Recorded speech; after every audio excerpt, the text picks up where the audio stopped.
दोस्तों, ये तस्वीरें अमेरिका से सामने आ रही हैं जहां यूएस आर्मी के वेटरन्स ने ईरान के समर्थन में और जंग को खत्म करने के लिए बाकायदा प्रदर्शन किया है। वो कैनन हाउस में घुस जाते हैं। 120 से ज्यादा रिटायर्ड सैनिक और उनके परिवार वाले कैनन हाउस में जाते हैं। उस बिल्डिंग में घुसकर वो सीधे प्रदर्शन करने लगते हैं और इसके साथ साथ में उनके हाथों में बैनर होता है जिनमें एंड ईरान वॉर जैसे स्लोगन्स लिखे होते हैं। उनके हाथों में लाल रंग के फूल भी होते हैं जो अमेरिकी हमलों से ईरान में मारे गए लोगों की याद में वो लेकर आए थे। इसकी तस्वीरें लगातार सामने आ रही हैं, खबरें भी सामने हैं, तस्वीरें आपके सामने हैं। एक के बाद एक जो वीडियोस हैं ये निकलकर सामने आए हैं। अमेरिका से कैनन हाउस वो इलाका है जहां पर जो अमेरिका की संसद है उसी की एक बिल्डिंग का हिस्सा कैनन हाउस बताया जाता है और यहां पर सीधे ये सभी घुस जाते हैं। खबरें भी सामने आ रही हैं जिसमें लिखा है dozens of veterans arrested eight Capitol during protest against Iran war, यानी कि इसके बाद इन लोगों को अरेस्ट भी कर लिया जाता है और जिस वजह से ईरान जंग के खिलाफ ये प्रदर्शन कर रहे थे तभी इन्हें अरेस्ट कर लिया जाता है। खबरें भी इसको लेकर लगातार सामने आई है जिनमें बताया जा रहा है कि कैसे ये सभी वेटरन्स जो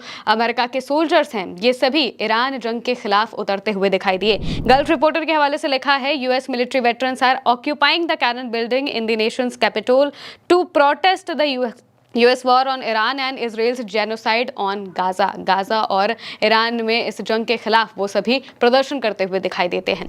दरअसल ये वो सैनिक हैं जिन्होंने इराक और अफगानिस्तान जैसी जगहों पर जंग लड़ी, इसलिए वो जंग की कीमत जानते हैं और तभी आज के बाकी सैनिकों को वो बोल रहे हैं कि वो इस जंग के खिलाफ अपनी आवाजें उठाएं। ये अपने वक्त पर जंग को मना नहीं कर पाए थे लेकिन मौजूदा सैनिक मना कर सकते हैं, इस वजह से ये सभी बड़े लेवल पर प्रदर्शन करते हुए दिखाई देते हैं। प्रदर्शनकारी कैनन रोटुंडा के बीच में खड़े थे। उनके हाथों में लाल ट्यूलिप फूल थे जो कि यूएस हमलों में मारे गए ईरानियों को श्रद्धांजलि देने के लिए थे और उन्होंने ऐसे बैनर लहराए जिन पर लिखा था ईरान पर युद्ध खत्म करो। सोशल मीडिया पर पोस्ट किए गए वीडियोस दिखाते हैं कि उन्होंने एक झंडा मोड़ने की रस्म भी निभाई जो कि इस युद्ध में अब तक मारे गए 13 यूएस सैनिकों का प्रतीक था। साथ ही उन्होंने युद्ध विरोधी नारे लगाए जिसके बाद पुलिस ने उन्हें जिप टाई से बांधकर वहां से हटा दिया, उन्हें अरेस्ट कर लिया गया।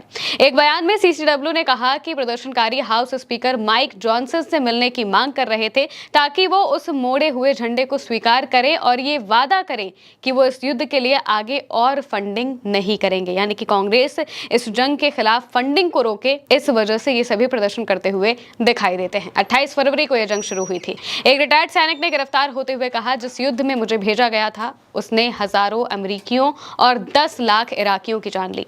मैं पिछले 20 साल से यही सोचता हूं कि काश मैंने जाने से इनकार कर दिया होता। आज सक्रिय सैनिकों के पास ये मौका है। उनका मानना है कि ये वॉर मशीन का हिस्सा है जो पहले इराक युद्ध में हजारों अमेरिकियों और 10 लाख से ज्यादा इराकियों की जान ले चुकी है। इन सैनिकों का डर लाजमी है क्योंकि इसको लेकर एक बड़ी खबर भी सामने आई है। खबर देखिए, लिखा है प्रेस टीवी के हवाले से, the pentagon has announced a new update saying the number of US troops injured in the war against Iran has reached 415।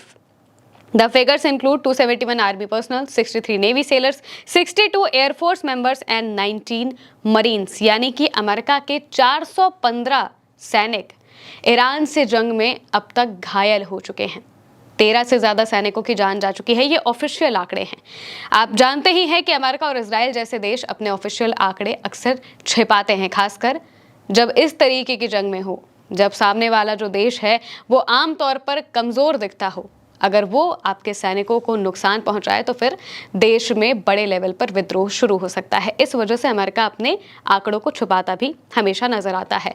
अब यहाँ पर बताया जा रहा है, पेंटागन की ही रिपोर्ट सामने आई है कि 415 से ज्यादा सैनिक घायल हैं, गंभीर रूप से घायल हैं, जिनमें मिलिट्री पर्सनल्स भी हैं, जिनमें आर्मी के लोग तो हैं ही, एयरफोर्स के भी हैं, नेवी के भी हैं, मरीन्स भी हैं, जिसका सीधा सा मतलब यही है कि अमेरिकी सेना को हर तरीके से ईरान ने बड़ी चोटें पहुंचाई है और यही चोटें वहां पर मौजूद अमेरिका में मौजूद लोगों तक भी पहुंच रही है। उन्हें भी दिखाई दे रहा है कि कैसे इस जंग में कूदकर अमेरिका को कुछ भी हासिल नहीं हुआ है और अगर ये जंग सही समय पर नहीं रोकी गई तो अमेरिका के सैनिकों को और अमरीकियों को इसका बहुत बड़ा खामियाजा उठाना पड़ेगा। अब ये जितने भी सैनिक हैं ये सभी पहले की जंग में शामिल रह चुके हैं, इस वजह से वो चाहते हैं कि अब कोई जंग ना हो, क्योंकि उन्हें उस वक्त जाना पड़ा था, जबरदस्ती उन्हें भेजा गया था और उन्होंने देखा कि कैसे अमेरिका ने सब जगहों पर नरसंहार किए।